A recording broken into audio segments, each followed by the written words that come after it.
In this video, we'll take a first look at Copia Automation, a modern development platform tailor-built for automation professionals. Copia delivers bulletproof version control, powerful collaboration, and streamlined code reviews to your organization. It enables Git-based source control for common PLC programming environments like Rockwell, Siemens, and CODESYS. Git is a proven system for storing data decentrally in both a remote and local repository. Copia achieves this with a web app and a local desktop app. By creating an account, you'll have immediate access to the web app.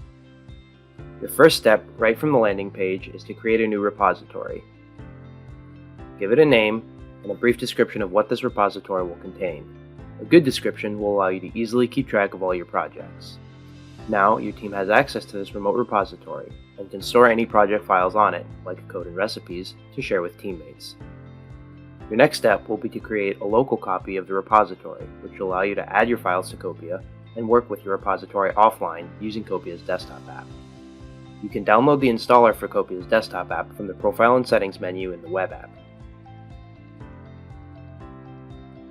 From your repository page, select Create Clone, then Open in Desktop App. From the desktop app, you can specify a location on your computer to save the repository, if desired.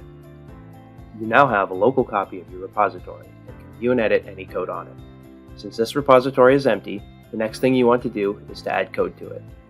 You can quickly show the folder containing the local repository and can either save your work here directly or drag and drop an existing project into this folder. In this example, we'll drag an existing ACD file from Rockwell's Studio 5000 into the repository folder. In the desktop app, Copia shows that a file has been added and lets you add some comments to this repository change. You can see the summary or commit message has a default message which can be changed if desired.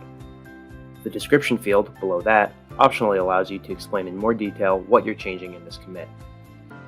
Now you're ready to commit to the local repository. This will take a snapshot of the repository and allow you to revert back to the state it's currently in later on.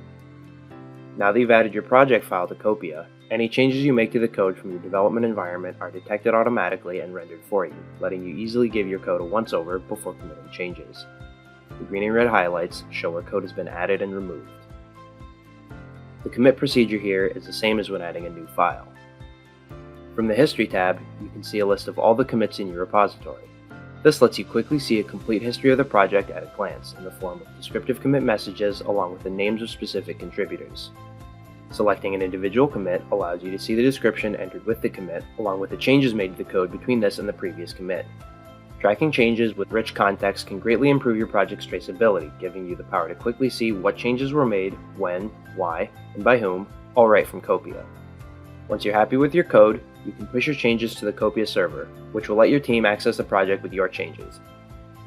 Back on the web app, the file you added in the desktop app is now visible.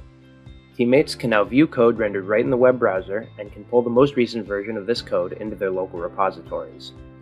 On the commits page, you can see the same list of commits as in the desktop app, and like on the desktop app, selecting a commit allows you to easily visualize changes made to your code. Now you're acquainted with the basic functionality of Copia.